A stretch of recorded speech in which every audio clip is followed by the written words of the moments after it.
नमस्कार भक्तों, आज हम एक ऐसी कहानी सुनेंगे जो आपके हृदय को छू लेगी। हम अक्सर सोचते हैं कि भगवान को प्रसन्न करने के लिए धन दौलत चाहिए, लेकिन भगवान तो केवल प्रेम के भूखे हैं। चलिए चलते हैं उस युग में जहां अहंकार और भक्ति का आमना सामना हुआ।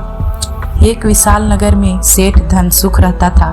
उसे अपनी संपत्ति पर बहुत गर्व था। उसने मंदिर में घोषणा की कि वह भगवान को 56 भोग चढ़ाएगा।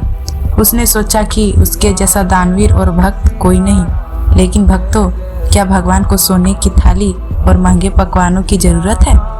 सेठ खड़ा रहा, पर उसे शांति नहीं मिली। उसी नगरी के एक छोटे से कोने में मैया रहती थी। आंखें धुंधली थी, शरीर बूढ़ा था और कुटिया टूटी हुई। लेकिन उस कुटिया की दीवारों में गूंजता था केवल एक ही नाम, कृष्णा कृष्णा। मैया के पास भगवान के देने के लिए कुछ नहीं था, बस एक सूखी रोटी का टुकड़ा और आंखों में आंसू थे। उसने कहा, प्रभु, मुझे गरीब के पास यही रूखा सूखा है, इसे ही स्वीकार कर लो। और फिर वो हुआ जिसकी किसी ने कल्पना नहीं की थी। महल के पकवान ठंडे रह गए, लेकिन मैया की कुटिया अचानक दिव्य प्रकाश से भर गई। साक्षात नारायण वहां प्रकट हुए। भगवान ने मुस्कुराते हुए मैया के हाथ से वह सूखी रोटी ली। उन्होंने ऐसे स्वाद से खाया जैसे वह संसार का सबसे स्वादिष्ट अमृत हो।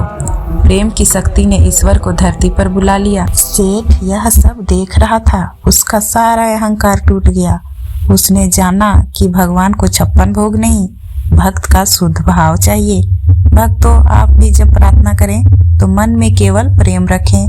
अगर आपको यह कहानी पसंद आई हो तो कमेंट में जय श्री कृष्णा जरूर लिखें और हमारे इस भक्ति परिवार से अभी जुड़ें।